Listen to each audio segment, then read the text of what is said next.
Good morning, all of you. Good morning, sir. Yes, sir. Good morning, sir. 3D Morning, वाला good morning 3D वाला book का questions बनाए थे? yes, sir. किसी का कोई डाउट है उसमें? होना तो नहीं चाहिए, सिंपल सेक्शन फार्मूला और डिस्टेंस फार्मूला के ऊपर बेस्ड होगा, हाँ सर, उसी में था। तो उसमें कोई डाउट है? सर थोड़ा सा डाउट है, बाद में पूछ लेंगे अल्लाह। तो देखो, अगला चैप्टर जो तुमको पढ़ना है, टॉपिक से तो तुमने देख ही लिया होगा, दैट इज लिमिट्स। तो सबसे पहले देखो, अगर हम कोई भी फंक्शन लेते हैं, तो सपोज मैंने यहां पे लिखा say f x is equal to x plus two, correct? Now you write down a table of values, alright? तो सपोज मैंने यहां पे x और एफ एक्स का वैल्यूज लिखना शुरू किया। तो if I put x equal to 0, देखो I get the value how much, 2। अगर मैंने इसका वैल्यू सपोज 0.01 लिया, तो यहां पे वैल्यू क्या लिखोगे? 2.0 लिखोगे कि नहीं? बोलो। 0.001 अगर लिया तो देखो 2.001, this is the value that you will write.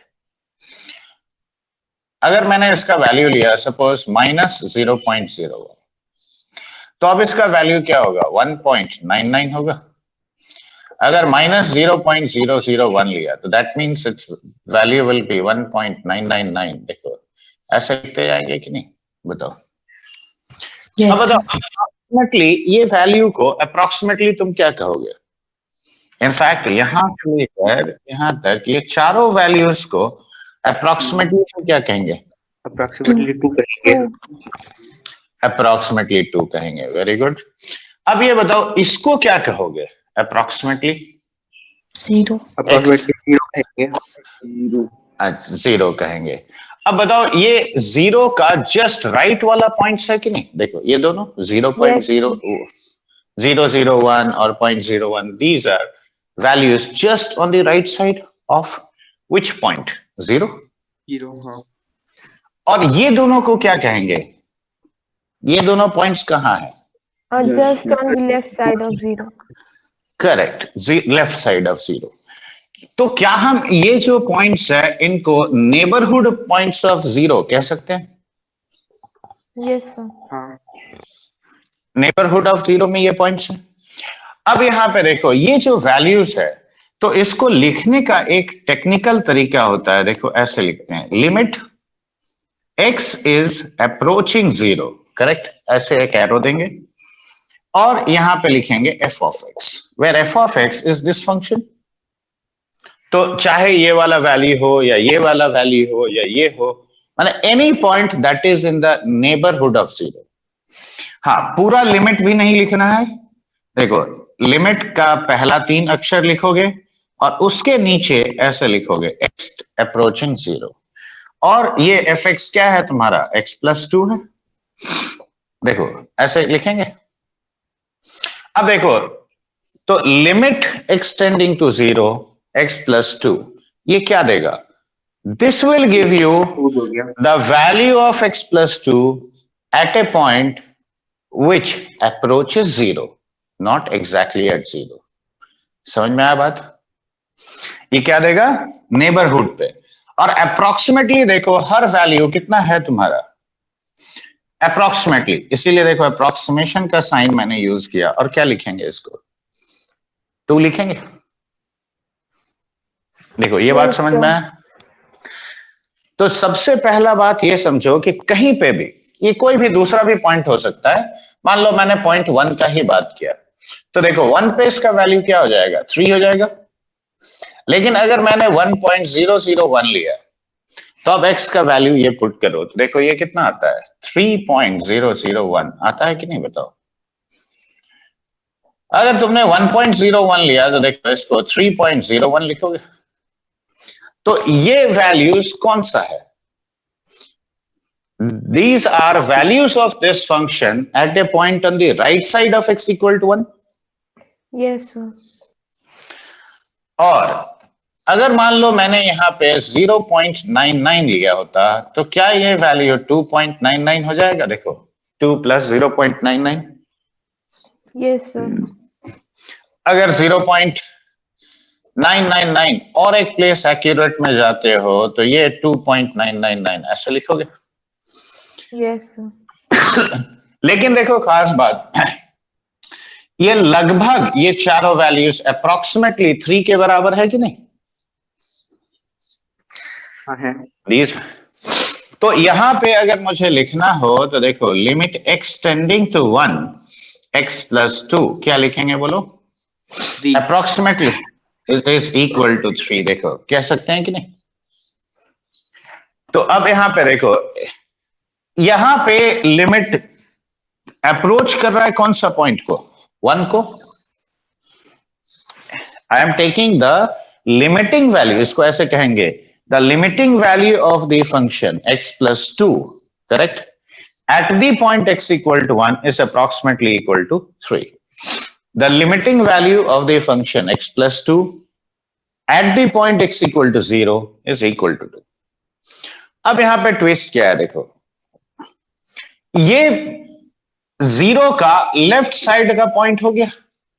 देखो this point is on the left side of 0 and this point is where it is on the right side of 0, correct?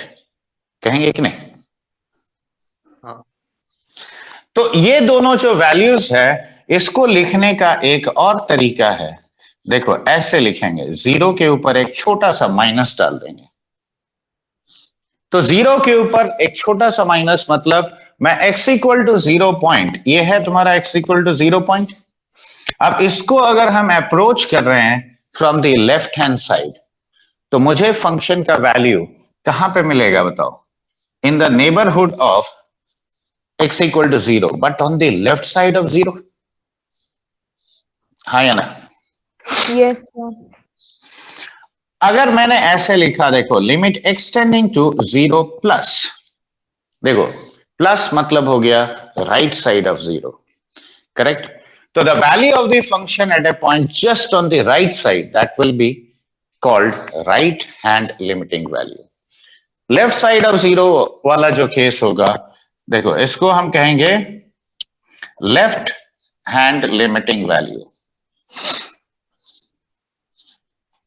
Okay?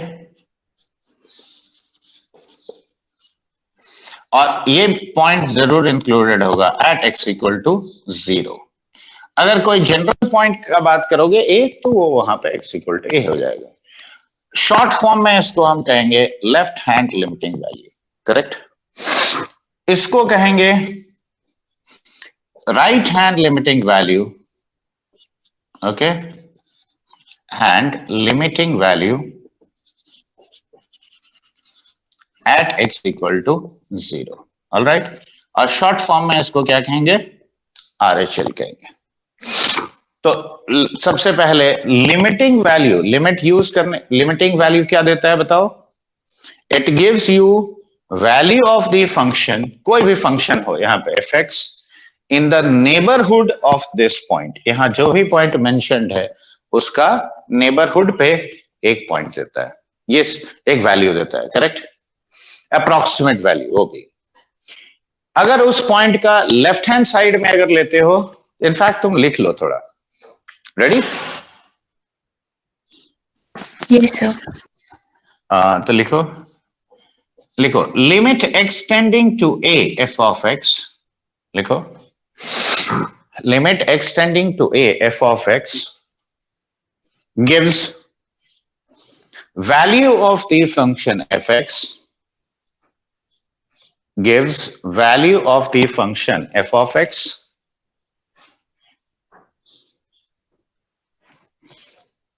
in the neighborhood of the point x = a,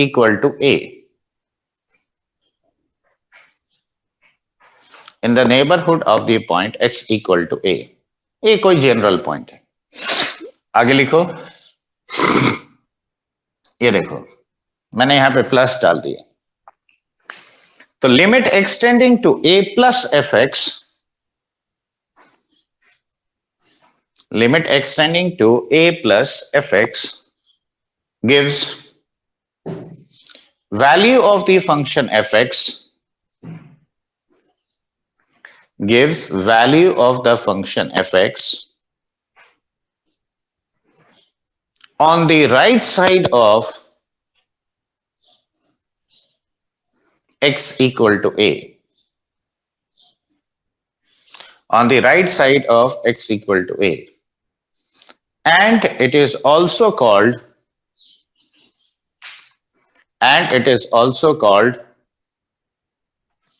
the right hand limiting value, the right hand limiting value at x equal to a, at x equal to a. ठीक है, तो इसको क्या कहेंगे, RHL, और short form में तुम ऐसे भी एक लाइन खींच के लिखोगे RHL at x equal to a. This is what it means. Similarly आगे लिखो, limit extending to a minus fx, limit extending to a minus fx gives value of the function fx, value of the function fx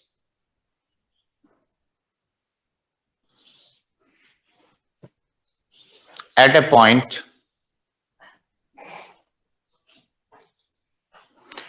just on the left side of x equal to a, at a point just on the left side of x equal to a. And it is also called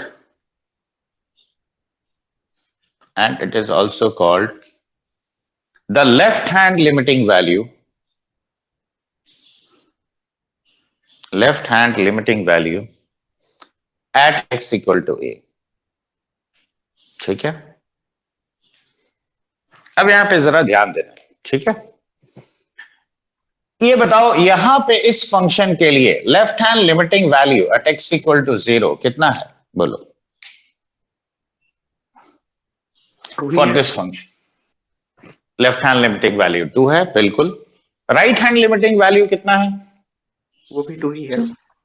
2 ही है। देखो दोनों finite और बराबर है कि नहीं, Yes, sir. यहां पे भी देखो 1 पे left hand limiting value approximately कितना है, 3 है। राइट हैंड लिमिटिंग वैल्यू वो भी 3 है, दोनों इक्वल है, बराबर है। दोनों फाइनाइट और इक्वल है, तो दोनों फाइनाइट और इक्वल हमेशा होगा ऐसा कोई जरूरी नहीं है। देखो अगर मान लो हमने ऐसा एक फंक्शन लिया, सपोज, ध्यान से देखना, suppose I am writing fx is equal to x square for x less than 0, x plus 1 लिया for x greater than equal to 0, okay. अब यहां ध्यान से देखो, अगर मैंने लिखा limit x tending to 0 minus fx, अब देखो 0, इसको अगर ग्राफ ड्रॉ करोगे तो देखो ये y equal to x square का ग्राफ को फॉलो करेगा, कब तक, नेगेटिव वैल्यूज के लिए। देखो y equal to x square पूरा parabola, y equal to x plus 1 देखो यहां से शुरू होगा लाइन। अब देखो अगर हम 0 पॉइंट यहां पे रखते हैं, देखो x इक्वल टू 0, तो अगर मैंने 0.01 माइनस ऑफ 0.01 पुट किया, माइनस 0.01, तो देखो ये लेस देन 0, ये एक्स स्क्वायर वैलिड है, तो ये माइनस ऑफ 0.01 यानी ये 0.01 का स्क्वायर हो जाएगा। यहां पे फंक्शन का वैल्यू लिख रहा हूं, लेकिन जस्ट राइट साइड में जाओ, 0.01 पुट करो, तो ये वैल्यू कितना होगा, 1.01। देखो ये 10 टू दी पावर -4 हो गया LHL, यानी अप्रोक्सीमेटली 0 है ये वाला वैल्यू, LHL ये अप्रोक्सीमेट और RHL 1, करेक्ट। तो देखो LHL 0 आ गया, और RHL का बात करेंगे x टेंडिंग टू 0 प्लस देखो fx, तो ये हो गया तुम्हारा लगभग 1। क्या ये दोनों बराबर है? नहीं, बराबर नहीं है। देखो दोनों भले फाइनाइट है लेकिन इक्वल नहीं है। अब इक्वल नहीं है तो क्या हम यहां पे ये कह सकते हैं, देखो limit extending to 0 f x, हम क्या कहेंगे यहां पे, क्या इसका हम कोई भी एक वैल्यू बता सकते हैं? देखो अगर यहां एक्सटेंड नहीं, हाँ देखो इसका मतलब क्या हुआ, a value in the neighbourhood of x equal to 0, correct. तो अब नेबरहुड में देखो लेफ्ट साइड में वैल्यू 0 है, राइट साइड में 1 है। अगर मैं तुमसे पूछूं कि नेबरहुड में, ठीक है, वैल्यू कितनी, इट्स लाइक दिस। अब मान लो तुम जहां रहते हो तो सपोज एक नेबर तुम्हारा इमीडिएट लेफ्ट वाला बहुत अच्छा है, राइट नेबर मान लो बहुत गंदा है, ठीक है। तो इफ आई आस्क यू कि how are your immediate neighbours, तुम क्या कहोगे, अच्छा कहोगे खराब कहोगे? ठीक ठाक है या एक अच्छे एक खराब, डिटेल तो में या तो स्पेसिफाई करेंगे, लेकिन यहां पे अगर मैंने सिर्फ एक वर्ड में आंसर पूछा तो तुम कुछ कह सकते हो, you can't say anything actually. तो अब यहां पे भी देखो ये दोनों अगर बराबर होता और फाइनाइट होता तब हम कहते कि इसका वैल्यू, अगर मान लो ये भी 0 होता तो I would have said the value is 0। मान लो ये 1 हो जाता तो I would have said the value is approximately 1। लेकिन जब ये डिफरेंट हो जाए तब हम एक ही बात यूज करेंगे और वो है डज नॉट एग्जिस्ट, ठीक है। तो लिमिटिंग वैल्यू एग्जिस्ट करने के लिए क्या जरूरी है, LHS होना और सेम होना दोनों का। और इक्वल होना, राइट। तो ये एक बात लिखो कि for the limiting value of any function, for the limiting value of any function to exist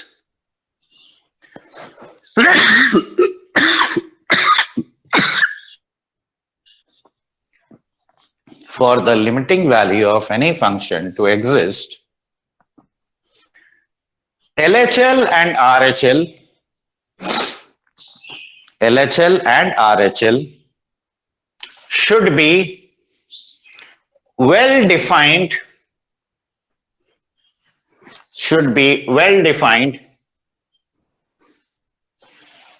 finite quantities,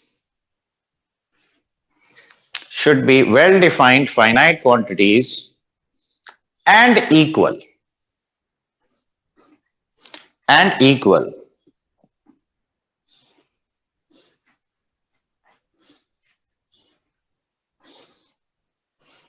ठीक है। दोनों टर्मिनोलॉजी याद रखो, वेल डिफाइंड भी होना चाहिए और साथ में इक्वल भी होना चाहिए, तभी लिमिटिंग वैल्यू एग्जिस्ट करेगा। तो एक छोटा सा स्टेटमेंट तुम ऐसे लिख सकते हो, if LHL is equal to RHL at x equal to a, ठीक है, तो then you can write limit of x tending to a fx is equal to RHL at x equal to a, or this is also equal to LHL at x equal to a, ठीक है। तब हम जाके ये statement कहेंगे और तभी ये टेक्निकल टर्म्स में कहा जाता है कि लिमिट एग्जिस्ट करता है। अब देखो एग्जाम्पल के तौर पे मान लो मैंने ऐसे लिखा 1/x फॉर x पॉजिटिव लिखा और मैंने यहां पे लिया x for x less than equal to 0, ठीक है। और सवाल में मैंने ये पूछा कि tell me the value of limit x tending to 0 f of x, बताओ। तो जैसे ही तुम यहां देखते हो, देखो x इक्वल टू 0 पे देखो डेफिनेशन में चेंज हो रहा है कि नहीं? हाँ, चेंज हो रहा है। देखो लेस देन 0 के लिए एक डेफिनेशन है, ग्रेटर देन 0 के लिए अलग डेफिनेशन है। तो क्या हम ऐसे लिखेंगे, देखो limit x tending to 0 minus fx, क्या लिखेंगे बताओ? ऐसे लिखेंगे limit x tending to 0 minus x, और ये अप्रोक्सीमेटली कितना आएगा? 0 आएगा। Yes, sir. Limit x tending to 0 plus fx, that is limit of x tending to 0 plus 1/x। अब देखो 1/0 क्या हो जाता है, इंफिनिटी हो जाता है। क्या ये फाइनाइट क्वांटिटी है? नहीं, फाइनाइट तो क्वांटिटी क्या नहीं क्या है। तो फाइनाइट अगर नहीं है तो ये अनडिफाइंड हो गया, Limit इंफिनिटी। defined. तो लिमिट डज नॉट एग्जिस्ट, यहां पे क्या कहेंगे हम? Limit does not exist. देखो दोनों में से कोई भी एक अनडिफाइंड हो गया, इंफिनिटी माइनस इंफिनिटी, कोई भी चीज, मतलब वेल डिफाइंड फाइनाइट क्वांटिटी नहीं है, तब हम कहेंगे लिमिट डज नॉट एग्जिस्ट। देखो फॉर एग्जाम्पल अगर मैंने ऐसे लिखा, देखो अगर मान लो x टेंडिंग टू 0 प्लस, और मैंने यहां पे लिखा साइन ऑफ 1/x। अब बताओ 1/0 तो इंफिनिटी है ना। अब साइन इंफिनिटी कितना वैल्यू देगा, कुछ कह सकते हो? No, sir. नहीं ये मालूम है कि -1 से 1 में होगा, ये सही बात है, ये फाइनाइट होगा, लेकिन कौन सा वैल्यू देगा क्या हम कह सकते हैं? नहीं, sir. सर, तो क्या कहोगे, क्या लिमिट एग्जिस्ट करता है? No, sir. नहीं करें। नहीं करता। ठीक है, ये बात समझ में आया। तो सबसे पहला बेसिक बात तुमने क्या सीखा बताओ? लिमिटिंग वैल्यू क्या होता है? The approximate value of any function at a given point, correct? It's neighborhood. हाँ. नेबरहुड। Yes, sir. अब वो वैल्यू एग्जिस्ट कब करेगा? जब वो well defined quantity होगा, LHL is equal to RHL होगा. LHL is also well defined, RHL is also well defined, and both of them are Equal in equal. तो अब बताओ, ग्राफ देख के भी तुम जज कर सकते हो ये चीज, ठीक है? discontinuous graph होगा तो फिर नहीं ना होगा limit exist.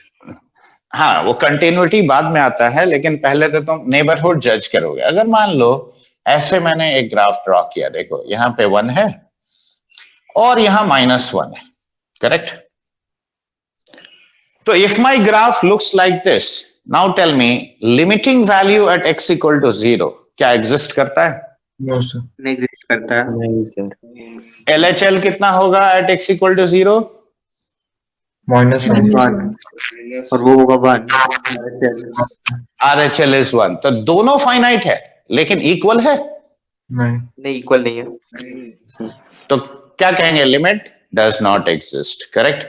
लेकिन अगर मान लो मैंने ऐसा ग्राफ ड्रॉ किया, तो सपोज ऐसे लिया, ये देखो ये हो गया तुम्हारा y एक्सिस, और बीच में मैंने यहां पे एक डॉट दे दिया, और ये x इक्वल टू 0 पॉइंट है, ठीक है? ये वैल्यू सपोज 1 है, ये वैल्यू सपोज 2 है। अब बताओ limit extending to 0 fx। Limit तो एग्जिस्ट डेफिनेटली करता है, लेकिन हाँ। x इज इक्वल टू 0 अगर fx में बैठाएंगे तो उसका आंसर 2 आएगा। 2 आएगा, सही बात है, लेकिन लिमिट क्या देता है बच्चे? लिमिट देता है, लिमिट ये क्या लिखा है, 1 लिखा है, 1 देता है। हाँ। ये लिखा है 1। क्यों? नेबरहुड पे वैल्यूज क्या है, 0 को छोड़ो तुम, नेबरहुड पे कितना है वैल्यूज? 1 है। 1 क्या Approximate, हाँ, तो approximate limit is nothing but it is a way of approximation. I am coming to it. तो यहां देखो LHL RHL दोनों फाइनाइट है, और दोनों लगभग वैल्यू कितना देगा? 1 देगा। नहीं देगा. Yes, sir. तो यहां पे लिमिट एग्जिस्ट करता है, लेकिन यहां पे लिमिटिंग वैल्यू एग्जिस्ट करता है?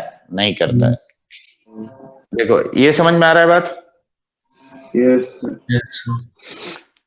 अब क्या ये बात तुम्हारे दिमाग में आया कभी कि हम ये सब इतना मेहनत करेंगे क्यों? Why will we find the approximate value of the function at a point? क्यों निकालेंगे बताओ, कारण क्या है? निकालने का कोई वजह होना चाहिए ना। ऑब्जर्व करने के लिए, चेंज ऑब्जर्व करने के लिए डेल्टा एक्स डेल्टा वाई ना निकालेंगे बच्चे?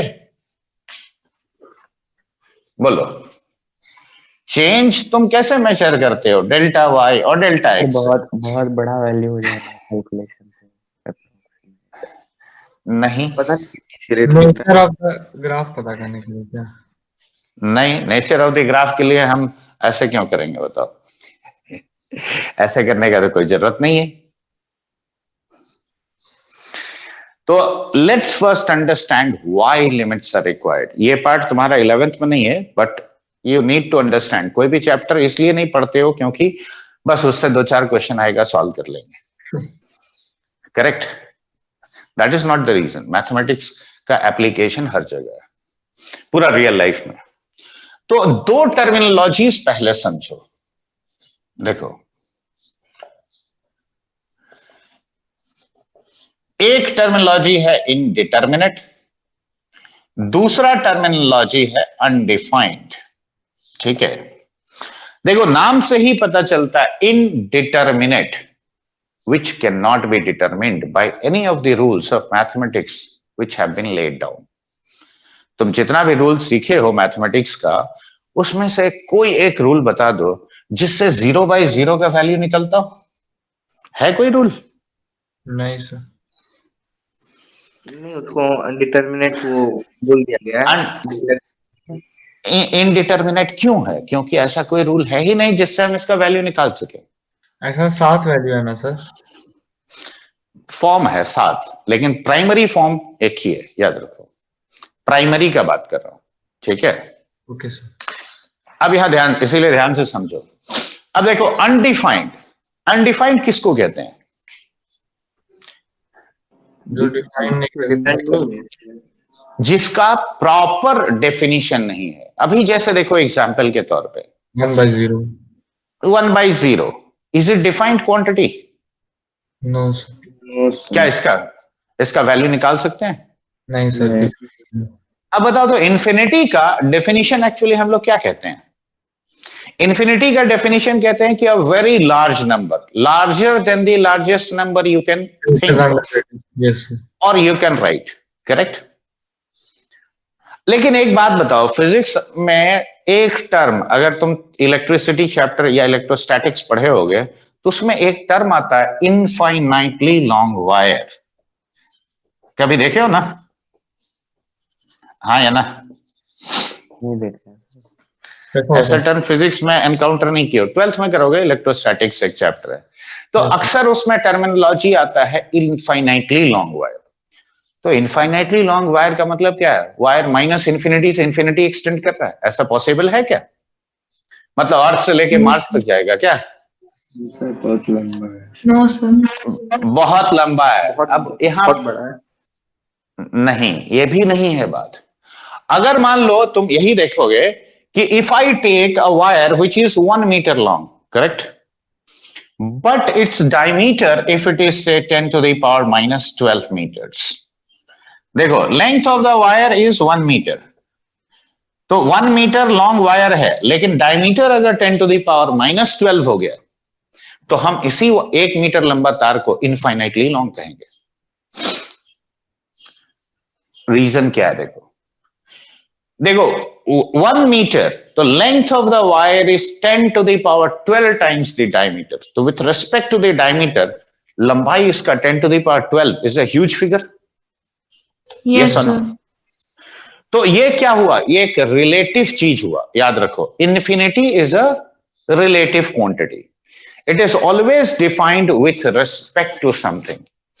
और मैथमेटिक्स में एक सिंपल सा बात याद रखो, कोई भी चीज जो डिस्क्रीटली नहीं डिफाइंड है, यानी विथ रिस्पेक्ट टू समथिंग जब डिफाइंड होता है, तो उसे हम कहते हैं कि it is an undefined quantity. Infinity is a very good example of undefined quantity. सिर्फ इन्फिनिटी ही अनडिफाइंड वाला नहीं है, और भी कई चीज होंगी, राइट? लेकिन infinity is a very good, is a classical example, I'll say, of undefined. अब देखो इन्फिनिटी यानी खुद क्या हुआ? एक रिलेटिव एस्पेक्ट में डिफाइंड है कि नहीं? से फॉर एग्जाम्पल, अगर मान लो मैंने 10,000 एक नंबर लिया, ठीक है, ओके, मैं ऐसा सिनेरियो इमेजिन करो, सपोज तुम में से किसी के पास 1 रुपया है, ठीक है, और किसी के पास सपोज 10,000 रुपया है, तो तुम क्या कहोगे कि जिसके पास 10,000 है वो तुमसे इनफाइनाइटली अमीर है, कह सकते हैं? Yes sir. तो भले ही ये नंबर छोटा है, लेकिन उसके बावजूद अब इसके रेस्पेक्ट में देखो, तो with respect to this number, this is 10 to the power 4 times higher. So I'll say this itself can also be infinity. Correct? तो ऐसा नहीं है कि इसका कोई एब्सोल्यूट वैल्यू है इंफिनिटी का। कहीं पे भी एब्सोल्यूट वैल्यू देखा है तुमने, या माइनस इंफिनिटी का? कहीं नहीं होगा। अब अगर मान लो मैंने ऐसे लिख दिया, अब बताओ, तो इंफिनिटी खुद एक अननोन क्वांटिटी है, अनडिफाइंड क्वांटिटी है। तो दो अनडिफाइंड क्वांटिटीज का रेशियो कैसे कैलकुलेट किया जा सकता है? Is it possible? नहीं। No, sir. नहीं कर सकते हैं। तो ये भी इनडिटर्मिनेट हुआ कि नहीं, बताओ? Yes, sir. तो देखो, अच्छा क्या बोल रहे हो? अच्छा ठीक। Can you calculate infinity by infinity? नहीं, कैलकुलेट नहीं कर सकते। करेक्ट। तो देखो, जब दोनों में से कोई भी, किसी का भी वैल्यू मुझे पता ही नहीं है, ठीक है, तो हम कैसे कैलकुलेट कर सकते हैं? बोलो, पॉसिबल नहीं है। तो these two are classical examples of indeterminate values. इसको क्या कहेंगे? इनडिटर्मिनेट फॉर्म कहेंगे। अब समस्या कहां आता है? देखो, लिमिट पढ़ने का ही लॉजिक बता रहा हूं, क्यों पढ़ना चाहिए। मान लो मैंने एक फंक्शन लिया sin x by x, ठीक है। बताओ, अगर मैंने वैल्यू पूछा f of 0.01, you will simply write sin of 0.01 by 0.01, लिखोगे कि नहीं? बताओ, f of 0.001 पे अगर मैं वैल्यू पूछा, तो भी तुम लिख सकते हो 0.001 डिवाइडेड बाय 0.00, लिखोगे ना? तो दोनों वैल्यू 1 होगा ना? एफ ऑफ 0 में नीचे 0 हो जाएगा तो इंडिटरमिनेट हो जाएगा। हाँ, तो देखो, क्या हम इसको ऐसे लिखेंगे, दिस डिवाइडेड बाय माइनस 0.01, देखो ऐसा लिख सकते हैं। लेकिन ये सब वैल्यूज कैलकुलेट कर सकते हो। एफ ऑफ 0 क्या लिखोगे? बोलो, साइन 0 बाई 0, यानी ये 0 बाई 0 फॉर्म आ गया। क्या इसको हम कैलकुलेट कर सकते हैं? नहीं। No, sir. और ऐसा एक नहीं, अब यहां देखो, यही चीज समझा रहा हूं, ध्यान से देखो। तो ऐसे एक नहीं, ऐसे इनफाइनाइट केसेस होंगे ना। तो ऐसे इनफाइनाइट केसेस जहां पे फंक्शन का वैल्यू इनडिटर्मिनेट फॉर्म में आएगा, ठीक है। तो इनडिटर्मिनेट फॉर्म में आया तो वहां तो हम वैल्यू निकाल नहीं सकते, वो भूल जाओ। तो इनडिटर्मिनेट फॉर्म में जब वैल्यू आया, तो हम क्या करेंगे? लगभग एक अंदाजा लगाएंगे उस वैल्यू के आसपास, कि नहीं? हाँ सर, लगाएंगे। Yes, sir. उस वैल्यू के आसपास, मतलब वो कैसे निकालेंगे आसपास वाला वैल्यू? लिमिट से निकालेंगे। समझ में आया बात? तो why do we study limits? Tell me. We study limits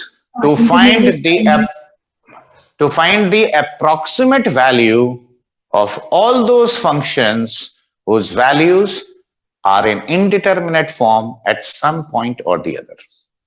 तो किसी भी पॉइंट पे अगर एक फंक्शन का वैल्यू इनडिटर्मिनेट फॉर्म में होता है, जैसे देखो ये आया 0 by 0 और इंफिनिटी बाय इंफिनिटी, ये प्राइमरी इनडिटर्मिनेट फॉर्म्स कहलाता है।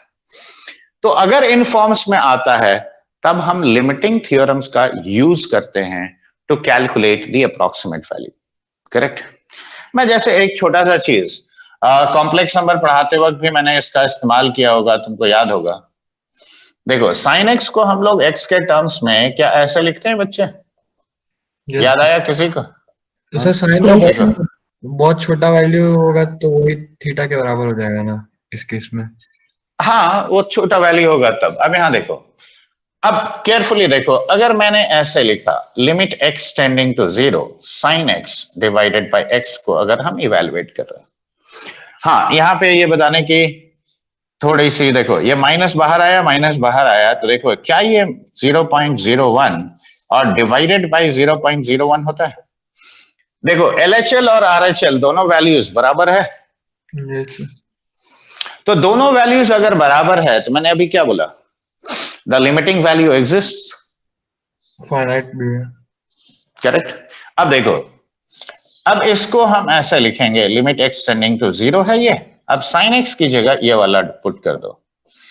देखो, plus x to the power 5 by 5 factorial minus x to the power 7 by 7 factorial up to infinity, और नीचे x है। अब यहां एक बात मार्क करो, x मैंने लिमिटिंग वैल्यू का मतलब ही क्या बोला, नेबरहुड में या लेफ्ट या राइट। तो x अगर मान लो 0.01 भी है तो भी उसका फैक्टर ऊपर नीचे से काट सकते हैं, 1 ही आएगा। 1 बात कैसे आता है वो देखो, लेकिन उसको काट सकते हो कि नहीं बताओ। यस अगर एग्जैक्ट 0 होगा तो क्या काट सकते हैं? बिल्कुल। हाँ, एग्जैक्ट क्या बात, एग्जैक्ट जीरो नहीं, एग्जैक्ट जीरो नहीं। एग्जैक्ट 0 में नहीं काट सकते हैं, ये तभी काट सकते हैं जब ये नेबरहुड ऑफ 0 में है। तो x का फैक्टर काटो, कितना आता है, x square by 3 factorial, x to the power 4 by 5 factorial minus x to the power 6 by 7 factorial. देखो ऐसे आएगा। अब जरा ध्यान से देखो, x is approaching 0, suppose 0.01 square by 3 factorial हुआ, 0.01 to the power 4 by 5 factorial हुआ, तो ये वैल्यूज लगभग 0 के आसपास है। Yes sir. Yes, sir. तो क्या इन वैल्यूज को नेग्लेक्ट किया जा सकता है? Yes sir. Yes, sir. और नेग्लेक्ट करके अप्रोक्सीमेटली वैल्यू क्या लिखेंगे बताओ? 1 ही आएगा। यस लिख सकते हैं ऐसे।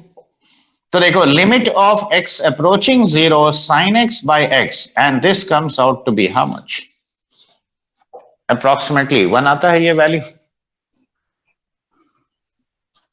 हाँ या ना? यस। अब देखो, तो अब यहां लॉजिक क्या है, ध्यान से देखो। तो since I cannot find value of the function at x equal to 0, लेकिन उसका नेबरहुड में वैल्यू कितना है, 1 है, तो हम अप्रोक्सीमेटली क्या कहेंगे? अगर मुझसे पूछा गया व्हाट इज अप्रोक्सीमेट वैल्यू, हाँ नेबरहुड में 1 कैसे, मतलब आया है यहाँ पर इसलिए। हाँ, नेबरहुड में तो हमने सामने ना कैलकुलेट किया, देखो लगभग कितना आ रहा है, 1 ये नेग्लिजिबल है, ये नेग्लिजिबल है, तो अप्रोक्सीमेट वैल्यू क्या कहोगे इसका, 1 ही ना कहोगे कि कुछ और कहोगे? नहीं सर। तो नेबरहुड पे अगर 1 आया तो अगर हम x इक्वल टू 0 पे नहीं निकाल पा रहे हैं वैल्यू, इसका इनडिटरमिनेट फॉर्म में है, तो हम कह सकते हैं कि approximately f0 will also be equal to 1। क्या ये कहा जा सकता है कि नहीं? Yes, sir. तो ये मेथड से हम उन सारे फंक्शंस का वैल्यूज निकाल सकते हैं जिनका वैल्यू इनडिटरमिनेट फॉर्म में। सर ये लिख ले क्या, मतलब limits are used to calculate values of indeterminate. हाँ बिल्कुल, तभी तो बताया कि what is the basic purpose of studying limits. Limits are, limiting theorems are always used to find the approximate value of all those functions whose values are in indeterminate form, right, at some point. तभी इसका इस्तेमाल होता है। और देखो, limit पढ़ने का basic मकसद ही यही है। देखो, इनडिटरमिनेट फॉर्म में जब भी तुम्हारा फंक्शन का वैल्यू होगा, हमेशा यही थ्योरम्स यूज करोगे। अब जैसे देखो, ये 2 प्राइमरी इनडिटरमिनेट फॉर्म्स है, इसके बाद तुम देखो 1 to the power infinity, infinity to the power 0, 0 to the power 0, 0 into infinity, infinity minus infinity. See, these are 5 secondary indeterminate forms. तो एक्चुअली लिमिट पढ़ने का मतलब होता है कि ये 7 फॉर्म में जब भी किसी फंक्शन का वैल्यू होता है ना, तब अपने आप समझ जाओ कि मुझे लिमिट लगा के उसका वैल्यू निकालना है, अप्रोक्सीमेट वैल्यू। ठीक है, should I rub this one?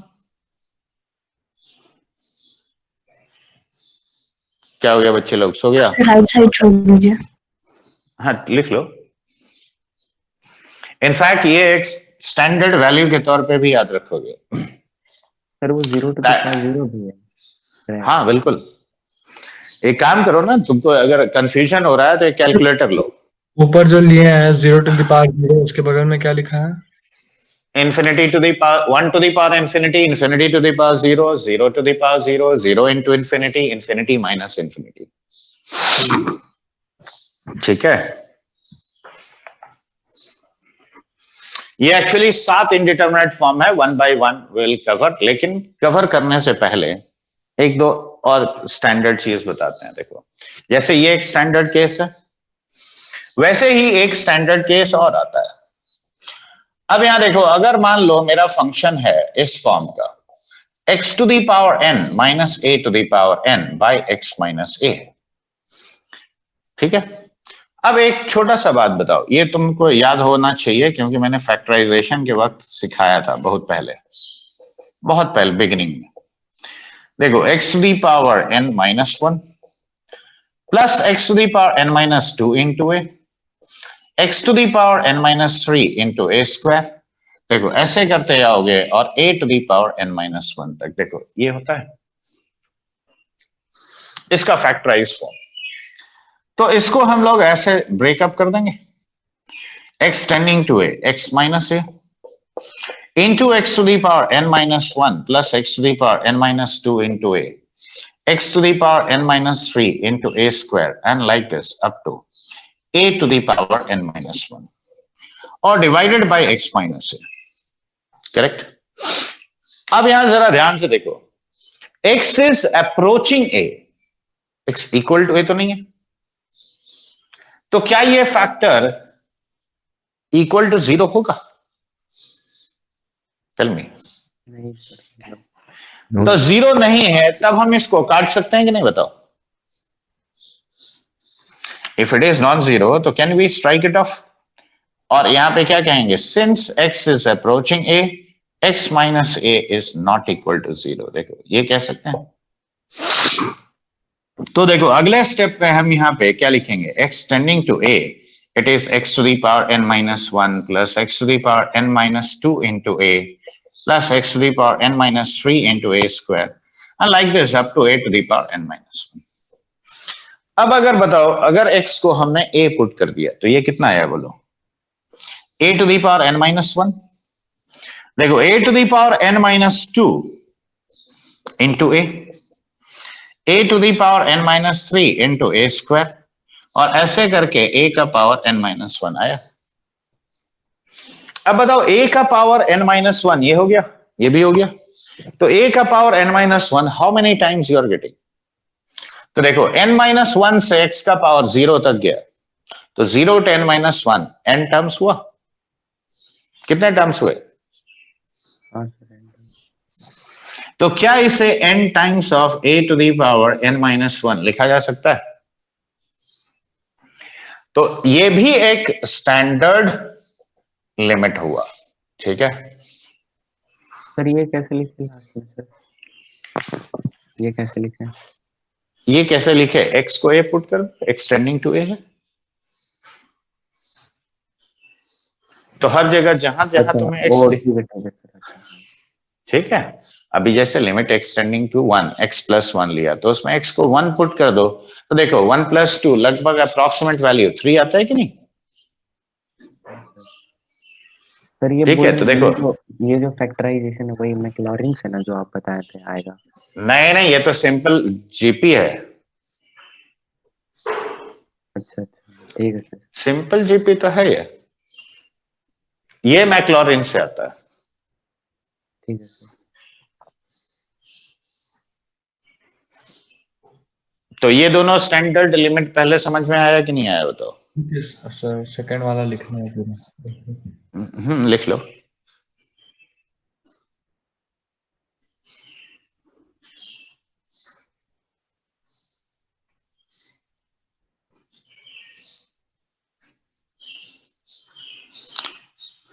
कोई भी लिमिट कब एग्जिस्ट करता है? जब LHL RHL well defined finite quantities है और इक्वल है, करेक्ट। हाँ, तभी तुम्हारा लिमिटिंग वैल्यू एग्जिस्ट करेगा।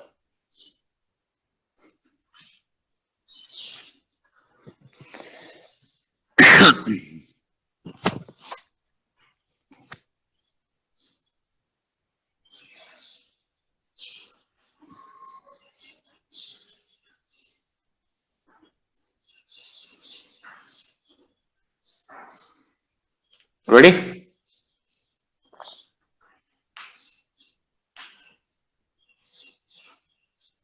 हाँ ना, कुछ तो बोलो रे बच्चा लोग।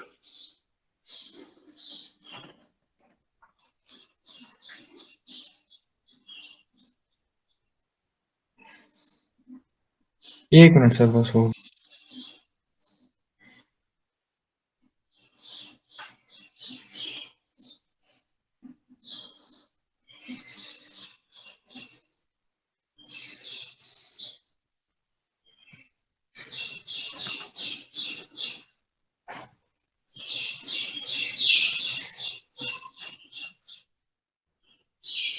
तो ब्रैकेट में x minus a not equal to 0 मतलब कि इक्वेशन में लेना है ना, अंडरस्टैंड। अगर अगर 0 हो गया तो हम इसको काट सकते हैं कोई भी फैक्टर को। अगर 0 हो जाता तो 0/0 फिर इंडिटरमिनेट फॉर्म ही नहीं आता, 0 0 काट दो। अच्छा ठीक है सर। तो तभी तुम फैक्टर कैंसिल कर सकते हो अगर वो नॉन जीरो है, ठीक है।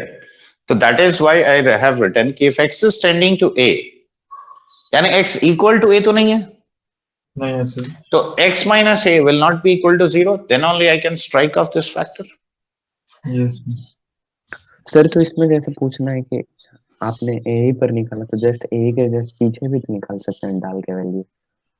तो LHL RHL देखो हम निकाल सकते थे अलग अलग वेरीफाई करने के लिए, हाँ इक्वल टू है कि नहीं, ठीक है, वो भी तुम कर सकते हो, लेकिन आएगा एक ही चीज।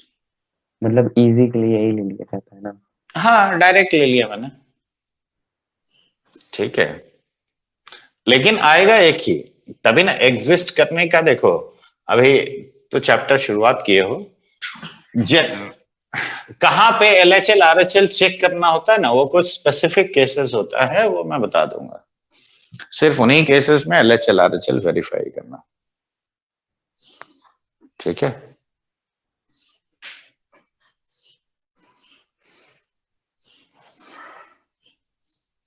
अभी कुछ और स्टैंडर्ड थियोरम्स भी हम सिखाते हैं। हाँ इसी का मैनिपुलेशंस भी दिखा दे रहे हैं। देखो ऐसा भी सवाल तुम लोग को तो पूछा ही जाएगा। मान लो मैंने क्वेश्चन ऐसे दिया, देखो लिमिट x टेंडिंग टू 1, ठीक है, और मैंने यहां पे दिया x to the power 10 minus 1 by x to the power 5 minus 1, ठीक है, सॉल्व करने के लिए। तो हम इसका इस्तेमाल आसानी से कर सकते हैं, कैसे देखो, क्या इसको ऐसे लिख सकते हो, देखो x टेंडिंग टू 1, ठीक है, और मैंने x to the power 10 minus 1 बाय, ये देखो 1 टू दी पावर 10 लिखा और x माइनस 1 यहां ले आया, और x minus 1 by x to the power 5 minus 1 to the power 5, देखो क्या ऐसे लिख सकते हो। लिख सकते। अभी तुम 11th का पार्ट पे हम फोकस, डायरेक्ट वैसे नहीं तोड़ सकते x टू द पावर 5 उसी ऊपर वाला को। हाँ बिल्कुल तोड़ सकते हो, ऊपर लेकिन वाला मान लो मैं यहाँ पे ये लो, अब तोड़ो, अच्छा अब नहीं। ठीक है, लिखने का तो ऐसे भी आंसर मुझे दिख रहा है 10/3 है, तो वो तो आगे कल तक रुक जाओ, इसका आंसर देख के भी बता सकते हैं। लो अब चेंज कर दिया, अब इसको मैं ऐसे लिखूंगा। अब बताओ ये लिमिट अकॉर्डिंग टू दिस कितना होगा, n जल्दी into बोलो। a 1 है तो 1 टू दी पावर 9, ये 3 इंटू 1 स्क्वायर यानी 10/3, देखो आया। वहां पे 10/5 2 हो जाता ना। हाँ ठीक है, इसको मिटाए, लेफ्ट तब मिटा दीजिए, ये भी लिख ले रहे। अब देखो ऐसा टाइप का केसेस, देखो sin x बाय x जैसे सिखाया, तो जरूरी थोड़ी है कि हमेशा sin x बाय x ही होगा।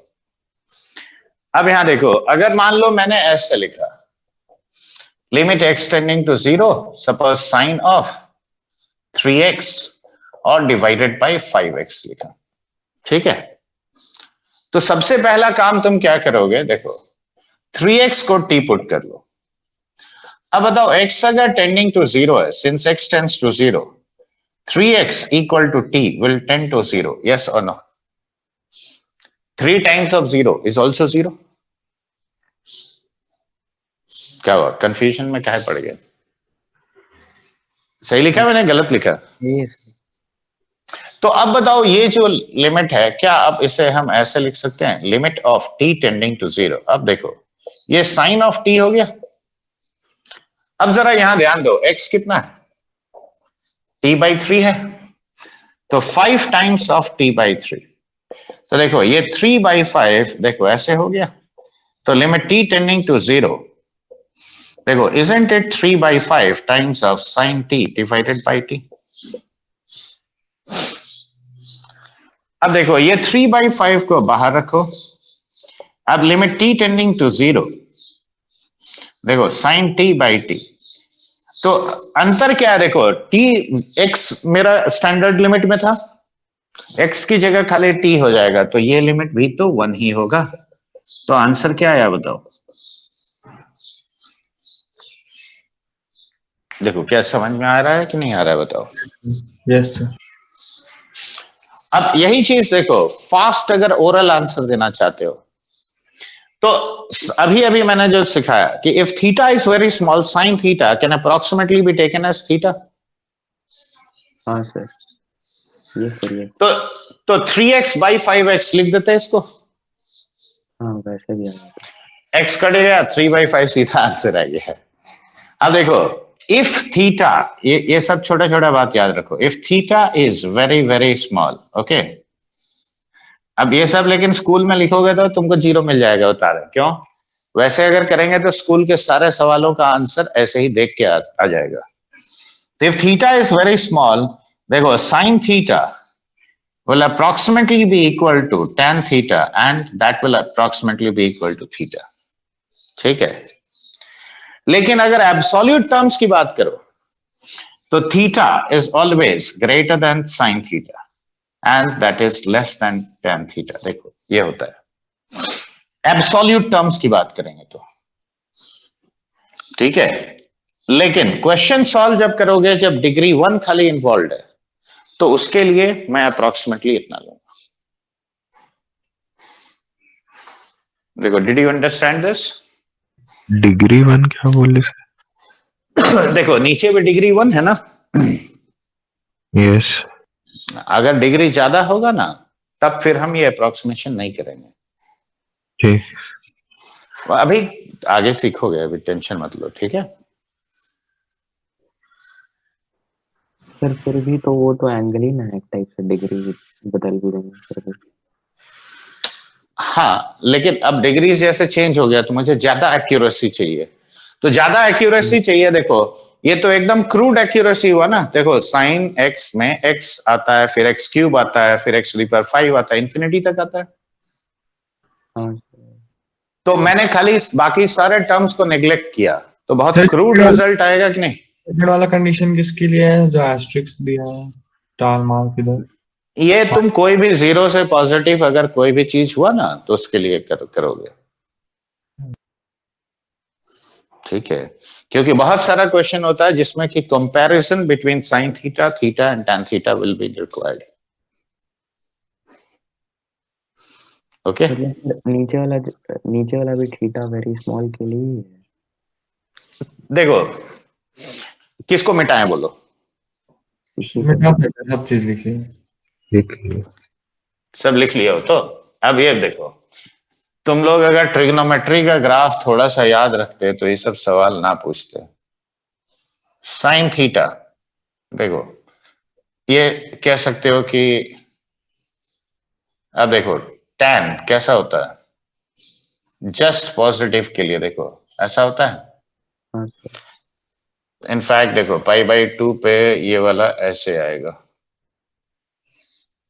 अब बताओ ये 0 से π/2 के अंदर ये चीज होल्ड कर रहा है कि नहीं कर रहा है बोलो। देखो tan थीटा हमेशा ऊपर है, हाँ सर। ये tan x का ग्राफ हुआ, ये x का ग्राफ हुआ, ये sin x का ग्राफ हुआ। तुम कोई भी वैल्यू लो 0 से π/2 में कौन सा बड़ा है अच्छा हाँ सर। बोलो। तो ये होल्ड करता है कि नहीं करता है बोलो।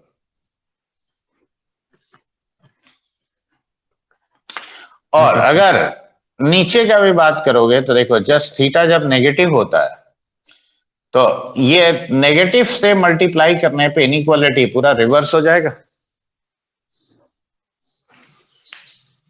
Yes sir. तो अब क्या हो जाएगा, sine theta is greater then theta is greater then tan theta, negative के लिए जस्ट उल्टा हो जाएगा, ठीक है।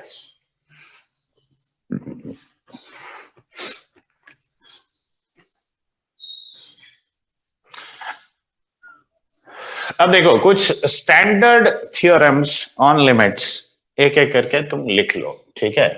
उसके बाद ही हम तुम्हारा पहले स्कूल वाला पार्ट समाप्त कर देंगे, then we will proceed, okay. तो स्टैंडर्ड थ्योरम्स में standard theorems on limits, okay, ये तुम थोड़ा लिखते जाओ। देखो पहला assumption ये है, if limit extending to a fx it exists and it is equal to L, and limit of extending to a gx, now this exists and it is equal to m, then मतलब अगर ये दोनों limits exist करता है तभी हम ये सब स्टेटमेंट्स कह सकते हैं। देखो पहला स्टेटमेंट हम क्या कहेंगे, limit extending to a f x, in fact k times of fx can be written as k times limit extending to a fx, यानी इसे k times of L लिख सकते हो, ठीक है। जो अभी मैंने अप्लाई किया था याद है, 2/3 जो आया था आंसर साइन 2x/3x। देखो दूसरा,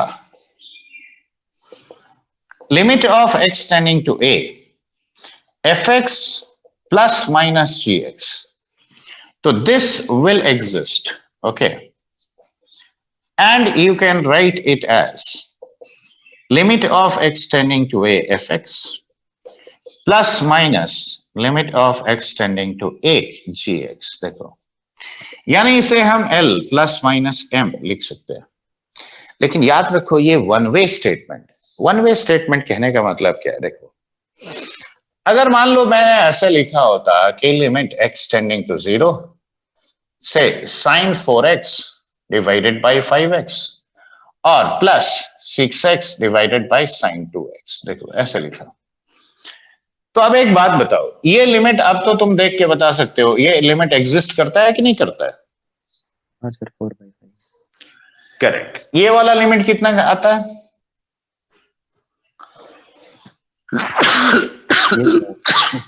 ये कितना आएगा? 6x। हाँ 3 तो ये इंडिविजुअली एग्जिस्ट करेगा और मैं सीधे आंसर लिख दूंगा इतना, तो 19/5, करेक्ट। तो देखो इंडिविजुअल लिमिट्स एग्जिस्ट कर रहा है और इसीलिए इसका सम या डिफरेंस का लिमिट भी एग्जिस्ट करेगा, but vice versa is not necessarily true.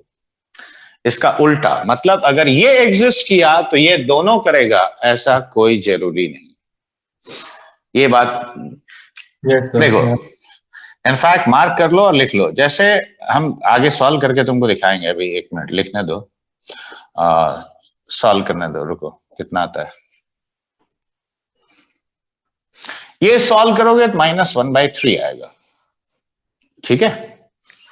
देखो fx माइनस gx पूरे का लिमिट एग्जिस्ट कर रहा है, ये हम दिखाएंगे भी, 1-2 दिन हो सकता है लगे पहुंचने में। ठीक है। अब ये देखो ये भी इनडिटरमिनेट फॉर्म में है, कैसे हम समझा देना। देखो 1/0 इज हाउ मच? इन्फिनिटी। 1/0 यहां भी क्या है? इन्फिनिटी। तो देखो क्या ये इन्फिनिटी माइनस इन्फिनिटी का इनडिटरमिनेट फॉर्म अभी मैंने लिखा था, देखो उसी फॉर्म में है ना। देखो ये fx माइनस gx एग्जिस्ट कर रहा है, बट क्या इंडिविजुअली ये दोनों एग्जिस्ट कर रहा है fx और gx का लिमिट? बोलो। नहीं सर इंडिविजुअली नहीं कर रहा है। सर ये तो वैल्यू अभी नहीं पता चलेगा ना कैसे आया। अरे अभी नहीं चलेगा, 2 दिन में पता चल जाएगा, काहे टेंशन ले रहे हो? ठीक है। Just wait for 2 days। अभी तो हम बेसिक एलिमेंट्री इंट्रोडक्शन दे रहे हैं। मैंने बताया ना लिमिट पढ़ना मतलब वो 7 फॉर्म कैसे सॉल्व करना है वो सीखना, ठीक है। अब यहां ध्यान से देखो, तो 1/0 इन्फिनिटी 1/0 इन्फिनिटी, तो none of the values fx and gx exist, लेकिन fx माइनस gx एग्जिस्ट कर रहा है। तो ये बात यहां पे लिखो, इसके बाद ये लिखो कि if limit extending to a f x plus minus g x exists, लिख लो क्योंकि अक्सर इस पार्ट पे क्वेश्चन आता है और लोग गलती करते हैं।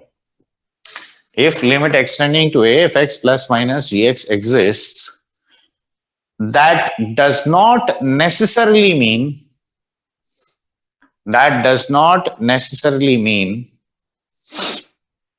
that the individual limits will also exist.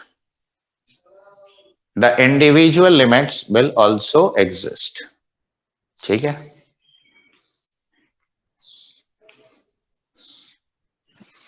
तो कॉम्बिनेशन यानी एडिशन सब्ट्रैक्शन का जो कॉम्बिनेशन है, ठीक है, अगर वो एग्जिस्ट करता है इसका मतलब कि इंडिविजुअल लिमिट एग्जिस्ट करेगा कोई जरूरी नहीं है। ये बात क्लियर हो गया? सामने एग्जांपल उसका है। तीसरा, a limit x tending to a f x into g x. Now, this will also exist, okay?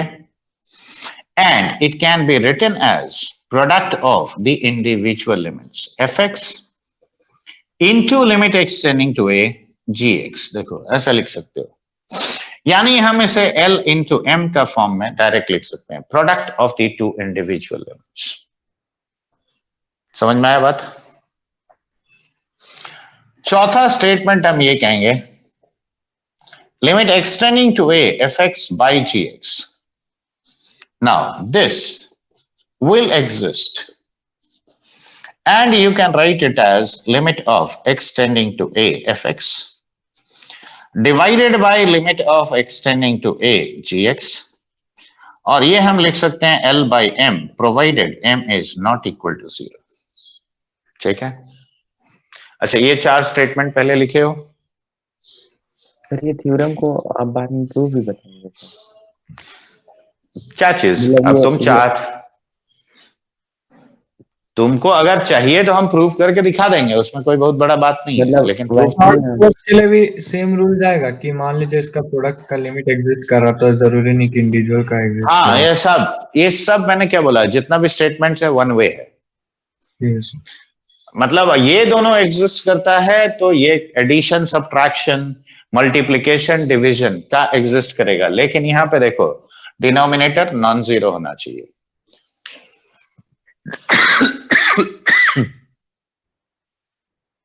Sir तो प्रूफ का तो वैसा जरूरी नहीं ना है, मतलब आज तक तो कहीं नहीं दिया है, तुम बोलोगे तो मैं प्रूफ कर दूंगा, करने में कुछ नहीं है। नहीं, मतलब वैसे ही ना बेसिक टाइप से करना है, निकालना पड़ेगा। अरे ये सिंपल अलजेब्रा है यार, हाँ, एडिशन सब्ट्रैक्शन का भी एग्जिस्ट का, हाँ, लेकिन वाइस वर्सा ट्रू नहीं है, याद रखो। ये तो मैंने एक लिखवा दिया, बाकी में भी सिमिलर है। ये लिख लियो, फोर्थ वाला लिख रहे हैं, राइट तरफ में डाल। अब देखो फिफ्थ वाला हम ये कहेंगे स्टेटमेंट कि limit extending to a, okay, fx to the power gx. Now this will also exist, okay? और इसे हम ऐसे लिखेंगे, limit extending to a fx whole to the power limit of x tending to a gx, यानी हम इसे L to the power m form में लिख सकते हैं, लेकिन एक केस को छोड़ के। कब नहीं लिख सकते हो बताओ? fx to the power L belongs to 0 to 1 union 1 to infinity, और M belongs to any real number. अच्छा, ठीक है? मतलब अगर L 1 हुआ और M इंफिनिटी हुआ तब होल्ड नहीं करेगा। समझ आ रहा बात? क्यों? ये 1 to the power इंफिनिटी का इंडिटरमिनेट फॉर्म हो जाएगा, तब ये नहीं लगा सकते, तब ये मत लगाना। अप्लाई करके भी दिखा दे रहा हूं। मान लो मैंने ऐसे लिखा, ये देखो लिमिट एक्स टेंडिंग टू 0 लिखा, ठीक है, और मैंने यहां पे लिखा sign of 2x divided by 3x से होल टू द पावर, यहां पे मैं कोई भी वैल्यू डाल देता हूं, सपोज 1/1 प्लस या 2+3x लिखा, ठीक है। तो अब जरा ध्यान से देखो, एक्सटेंडिंग टू 0 पे इसका वैल्यू कितना है 2/3 और एक्सटेंडिंग टू 0 पे इसका वैल्यू कितना है हाफ। हाफ। देखो दोनों लिमिट इंडिविजुअली एग्जिस्ट कर रहा है, हाँ सर कर रहे हैं। इंडिविजुअली एग्जिस्ट कर रहा है। और L 2/3 देखो क्या इस इंटरवल में लाई किया, नहीं क्या बात कर रहा है, 2/3 इसके अंदर है ना, हाँ तो सर सेटिस्फाई किया। तो ये स्ट्रेट अवे 2/3 का पावर हाफ देखो हम लिख सकते हैं, यानी √ऑफ 2/3। समझ में आया बात कि नहीं आया? मतलब सर वो इन्फिनिटी में इनफिनिटी नहीं ना हो सकता है, क्योंकि फिर तब ये तो लिमिट डिफाइन ये नहीं है। 1 नहीं होना चाहिए, देखो इसीलिए 1 यहाँ पे है। नहीं, और f देखो ये वैलिड कब नहीं है, एक्चुअली ये मैंने fx⁴gx का डोमेन लिखा है। L should not be 1 and m should not be infinity, correct. उस केस में ये तो तुम कतई ये थ्योरम नहीं लगा सकते हो, ठीक है। जैसे यहां देखो डिनोमिनेटर 0 होगा, वो तब ये नहीं लगा सकते, लिख सकते हम, क्यों, समथिंग बाय 0 इंफिनिटी हो जाएगा, ठीक है। मतलब sir m is belonging to real number जो लिखे हैं वो कुछ के लिए तो होगा ना 1 टू द पावर ऐसा कुछ होगा तो तब तो हो ही हाँ रहा है। अगर मान लो 1 का पावर 5 है तो काहे नहीं होगा। हाँ मतलब वही ये मैंने अभी क्या बोला, जो खाली लिख रहा हूं वही नहीं, जो बोल रहा हूं उसको भी दिमाग में डालो, लिखना हो तो लिख लो खुद। मैंने स्पेसिफिकली बोला it should not belong to the form of 1 to the power infinity, correct. या negative raise to the power मान लो हाफ हो रहा है, तब नहीं लगा सकते हो। हाफ 1/4 1/8 एनीथिंग लाइक दैट, क्यों, इमेजिनरी हो जाएगा। तो वैसे केस के लिए ही मैंने ये बोला कि ये हमेशा इस रेंज में होना चाहिए, and it should not lie in the form 1 to the power infinity, ठीक है। अब देखो 6th ये आता है। अब इस पे भी बहुत टिपिकल सवाल पूछा जाता है। मान लो extending to a f of gx, देखने में तो बहुत आसान लगता है, तो this can be written as f of limit extending to a gx, यानी हम इसे लिख सकते हैं f of m, ओके। लेकिन कब, तो if and only if fx is continuous at x equal to m, otherwise ये नहीं लिख सकते। एग्जाम्पल के तौर पे देखो, लिमिट ऑफ एक्सटेंडिंग टू 0, अगर मान लो log ऑफ, मैंने यहां पे लिखा sin x by x, ठीक है। अब याद करो log x का ग्राफ मैंने कैसे सिखाया, देखो ऐसा ग्राफ होता है log का। हाँ सर क्या x इक्वल टू 1 पे कोई ब्रेकेज दिख रहा है तुम्हें ग्राफ में, देखो कहीं पे भी नहीं नहीं दिख रहा, यानी क्या है, कंटिन्यूअस है। अब देखो 1 ही क्यों पूछा, limit extending to 0 sin x by x कितना होता है, 1 तो log x 1 पे कंटिन्यूअस है। इसका मतलब मैं ये जो बाहर वाला फंक्शन है इसकी जगह मैं इसको अंदर ले आ सकता हूं और इसे ऐसे लिख सकते हैं, ठीक है। तो ये हो गया log 1 और इसका वैल्यू 0 आ गया, ठीक है। लेकिन ऑन कॉन्ट्ररी देखो, अगर मैंने ऐसे लिखा होता greatest integer function, greatest integer function देखो ऐसा स्टेयरकेस टाइप का ग्राफ बनाता है, देखो कि नहीं, यस ये 1 देखो हर इंटीग्रल पॉइंट पे ये डिसकंटिन्यूअस है, 1 पे तो स्पेसिफिकली है। यस सर है। तो अब हम ये जो लिमिट है ना, इसको हम ऐसे नहीं लिख सकते, limit of x tending to 0 sin x by x, ऐसे कभी नहीं लिख सकते। देखो we can not write it like this. तो देखो f of gx में लिमिट हम अंदर ले गए, कब, जब ये कंटिन्यूअस था। कंटिन्यूअस नहीं है तो लिमिट अंदर ले ही नहीं आ सकते हो, और इसीलिए ये मैंने यहां पे लिखा if fx is continuous at x equal to, sir उसको हाँ, क्या ब्रिटिश करेंगे? हम अंदर क्यों नहीं लेंगे सर, वो वाला बात में। क्यों नहीं लेंगे अब ये बताओ। अगर मान लो ये 1 से छोटा हो गया है अंदर वाला, तो ये ग्रेटेस्ट इंटीजर फंक्शन 0 दे देगा। हाँ सर। अगर 1 से बड़ा हो गया तो 1 दे देगा। हाँ सर, बन देगा। तो ये सेंसिटिव है कि नहीं इस बॉक्स की वजह से? नहीं है। अच्छा हाँ सर। होगा कि नहीं होगा वो इन्वेस्टिगेशन का बात है, लेकिन अब यहां देखो अंदर नहीं ले आ सकते क्योंकि उसमें सरासर गलत होने का स्कोप है। ठीक है, तो दैट इज द रीजन जब भी डिसकंटिन्यूअस होगा उस पॉइंट पे लिमिट अंदर कभी जा ही नहीं सकता है। चलो इसको मिटा दें सबको। Yes sir. हटा सकते हैं सर। देखो यहां तक जो समझाया वो समझ में आया पहले कि इसमें कोई कंफ्यूजन है? नहीं सर। सर क्लियर है। सर मतलब ये सब का प्रूफ जानना बेकार है, ये सब मतलब मैंने किसका प्रूफ तुमको जानना है, बोलो ना तुम। मतलब किसी का दिखा दीजिए। देखो जिसका भी तुमको देखना है उसके लिए सबसे पहले a minus H a plus H करके LHL RHL निकालो, ठीक है, और दोनों को इक्वेट कर दो, दोनों सेम आएगा। सर तो वो तो बहुत हार्ड ना होगा सर। क्या चीज? अभी तुम जानते नहीं हो ज्यादा कुछ फंक्शंस, इसीलिए दिखाने में भी मेरे को समस्या है। हाँ सर, तब मत दिखाइए। ठीक है, हाँ इसीलिए जितना बता रहे हैं उतना फिलहाल। अब देखो 12th का चैप्टर तुम्हारा 11th में है इसीलिए हम पढ़ा दे रहे हैं, अदरवाइज हम ये सब चैप्टर तो कभी छूते भी नहीं है 11th में। फंक्शंस और ITF पढ़ाने के बाद ही टच करते हैं। सर तो अभी हम लोग पूरा नहीं पढ़ेंगे लिमिट्स? नहीं अब तो पूरा ही पढ़ा देगा, अब 12th में नहीं पढ़ाएगा, इसीलिए जो भी जिसको भी पढ़ना है पढ़ लो अच्छा से। फंक्शन और ITF जाने बिना कैसे करेंगे आगे अभी हम? थोड़ा थोड़ा याद रखोगे जो जो जहां जहां जरूरत पड़ेगा, और क्या करोगे। ओ सर ठीक है। ठीक है, अब यहां देखो अगर मान लो मैंने ऐसे लिखा एक fx is less than equal to gx is less than equal to rx, okay, और ऐसे कहने का मतलब ग्राफिकल इंटरप्रिटेशन क्या होता है?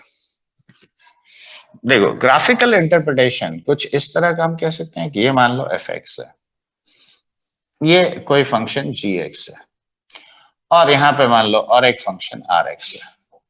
देखो जहां पे भी इक्वलिटी होता है इसका मतलब वो ग्राफ टच करता है। देखो gx ये हो गया तुम्हारा fx से बड़ा और rx से छोटा।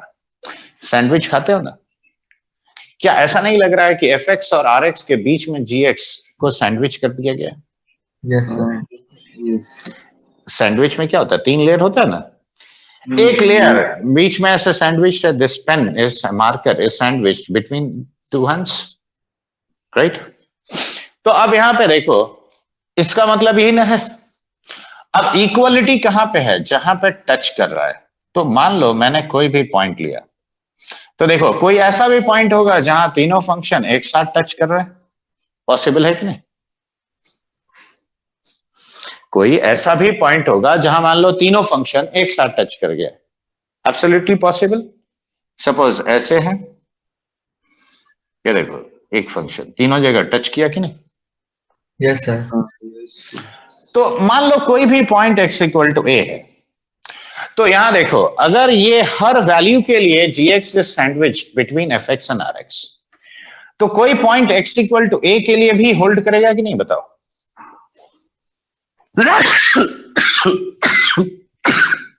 ये मान लो तुम्हारा point x equal to a है, ठीक है, क्या कहोगे? f of a is less than equal to g of a is less than equal to r of a। और इन अदर वर्ड्स क्या मैं ऐसे कह सकता हूं that limit x tending to a fx will be less than equal to limit x tending to a gx, that will be less than equal to limit of x tending to a rx। देखो क्या ऐसा होगा? क्यों? देखो ये approximately क्या देगा?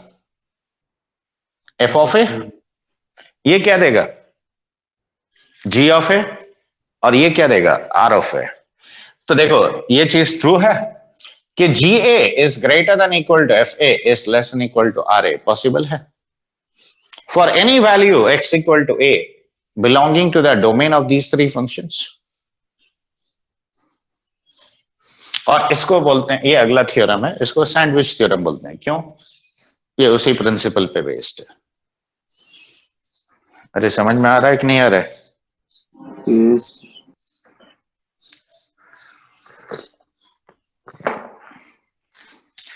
रुको मैं तुम्हारा स्कूल का बुक से ही क्वेश्चंस करवाता हूं, देखो कितना फास्ट सॉल्व होता है। उसके बाद फिर हम अपने तरीके से अगले क्लास से बाकी पार्ट पढ़ाएंगे जो तुम्हारा स्कूल के बाहर का है। Should I rub this one? Yes, sir.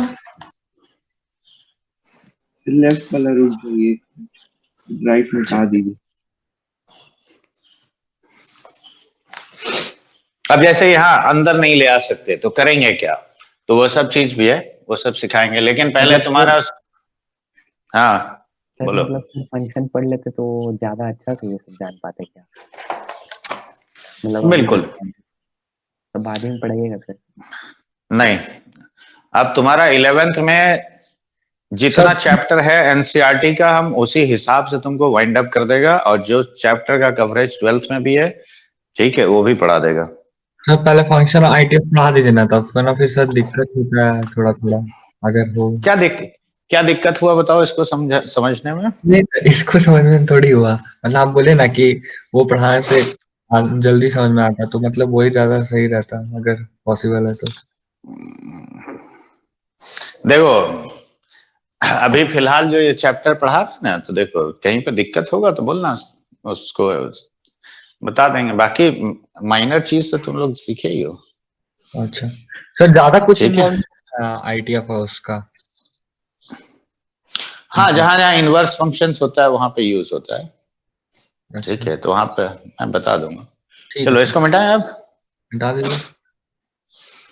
अब इनफैक्ट देखो तुम्हारा स्कूल का ही बुक का क्वेश्चंस देखो तुम्हारा 11th में, ठीक है, कैसा कैसा क्वेश्चन है, अब तुमको खुद हंसी आएगा और तुम ही आंसर दोगे, हम नहीं।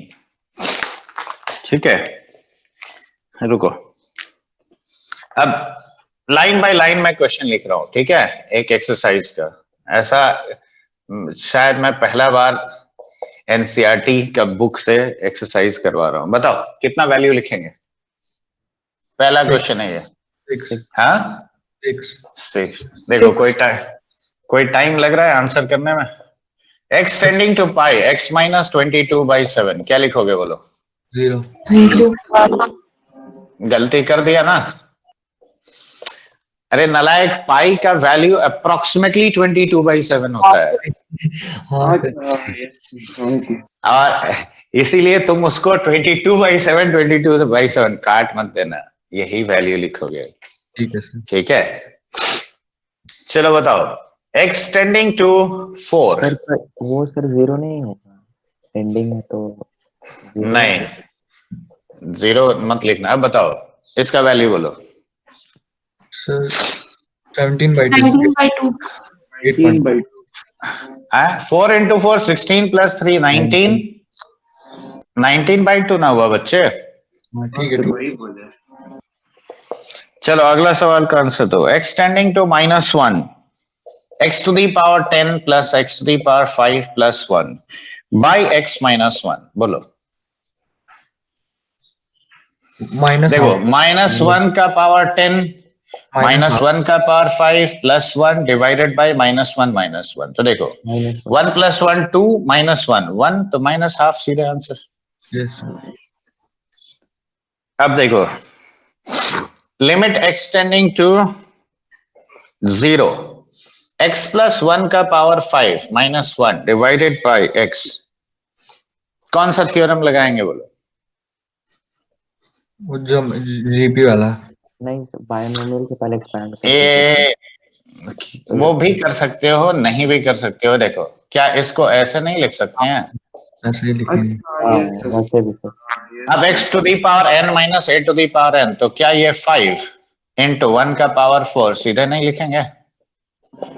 यस सर बोलो। तो वो x कहाँ उड़ गया? अच्छा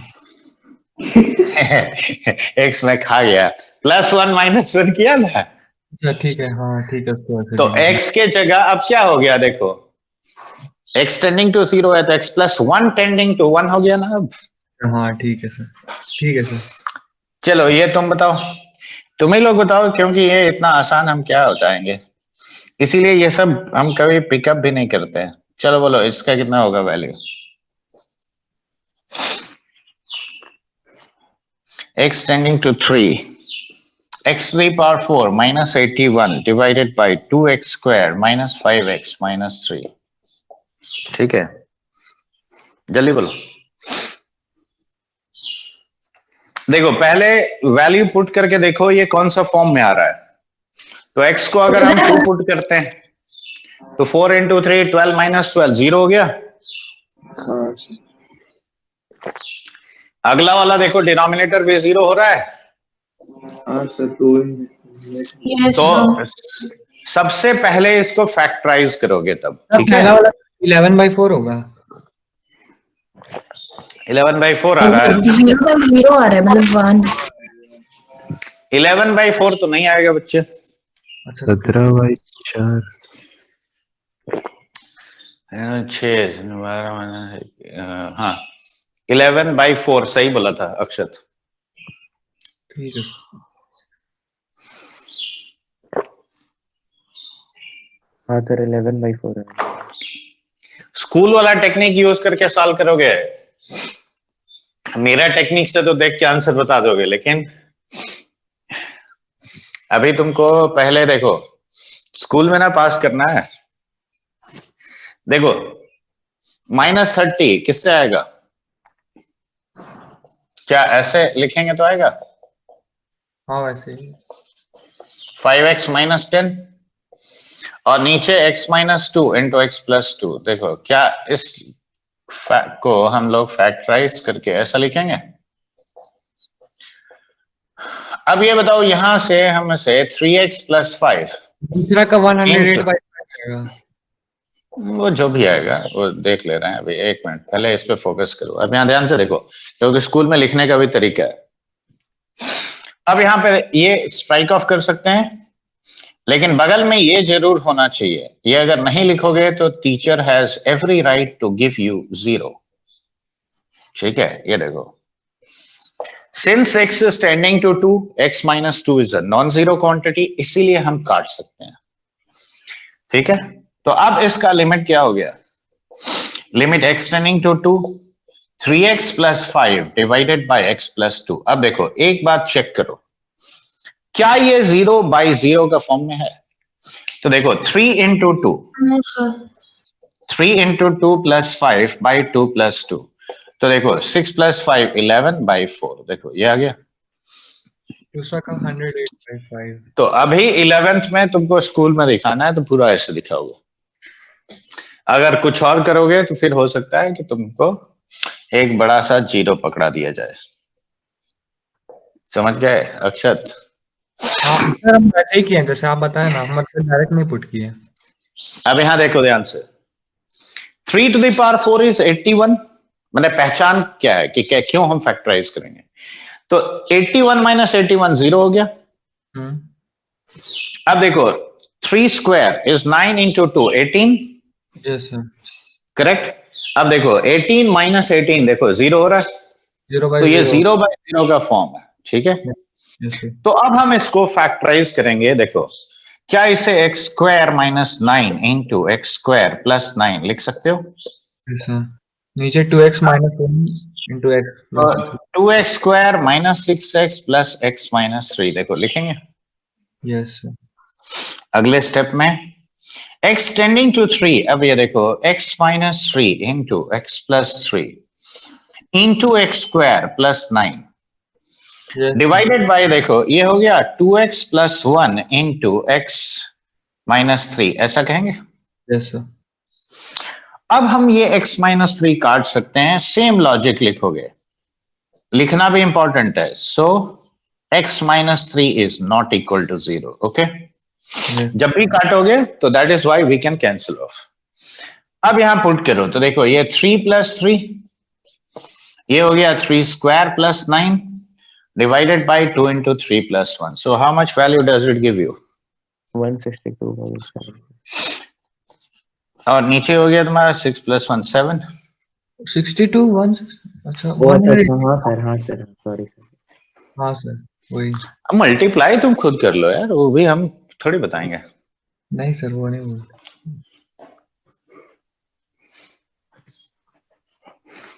समझ में आ रहा है बात कि नहीं आ रहा है? यस सर आ रहा है। नहीं, कब फैक्टराइज करोगे कब नहीं करोगे, ठीक है? मतलब आप ऐसा तरीका से नहीं बताएंगे? नहीं, आज हम इसलिए स्कूल का दिखा रहे हैं, क्यों? क्योंकि स्कूल में लिखने का भी एक मेथड होगा ना, नहीं तो तुमको बड़ा बड़ा जीरो मिलेगा। अब जैसे देखो, यही क्वेश्चन अगर मुझे करना है तो सीधे तो हम आंसर लिखेगा रे, सीधे आंसर लिखेगा 1/3/1/6 यानी 2। ठीक है, तो हम लोग थोड़ी ना वैसे आगे चल के जेई के लिए वैसे सॉल्व करेगा। हाँ, अब यहां देखो 1/3 - 1 बाय यहां पे लिखेंगे z - 1 into z - 1 bye z⁴ 1/6 - 1। अब आगे यहां पे ऐसे लिखोगे z⁴ 1/3 - 1 बाय z - 1। अब इसको z⁴ 1/6 - 1 bye z - 1। Yes sir. ठीक है, यस अब उसके बाद दोनों जगह लिमिट लगाओगे। ठीक है, मैं किसको मिटाऊं बताओ? नहीं तो ऐसे ही लिख दे रहा हूं, बता दे रहा हूं, तुम लिख लेना। ये तो तो limit z tending to 1 this by limit z tending to 1 this, तो इसका वैल्यू हो गया 1/3। 1/3 और 1⁻1 - 1/3 क्यों? Yes yes sir. 1/6 और 1⁻1 - 1/6, तो ये तो 1 हो जाएगा। तो ये आंसर आ गया तुम्हारा 2। मतलब ठीक है, सर इसमें वो फैक्टराइज क्यों नहीं कर रहा है डायरेक्ट नीचे? हाँ वैसे तुम कर सकते हो, कर सकते हो, कोई दिक्कत नहीं। ये एक ऐसा इत्तेफाक है कि ये 1/3 1/6 हो गया, ये मान लो 1/5 होता तब फैक्टराइज करते क्या? अच्छा हाँ तब अरे हम तो आगे चल के फैक्टराइज भी नहीं करेंगे, देख के आंसर बताएंगे, अभी तो तुमको बताया ना। हाँ, लेकिन स्कूल में तुमको ऐसे लिखना है, ठीक है? ये बात समझ में आ रहा है कि नहीं?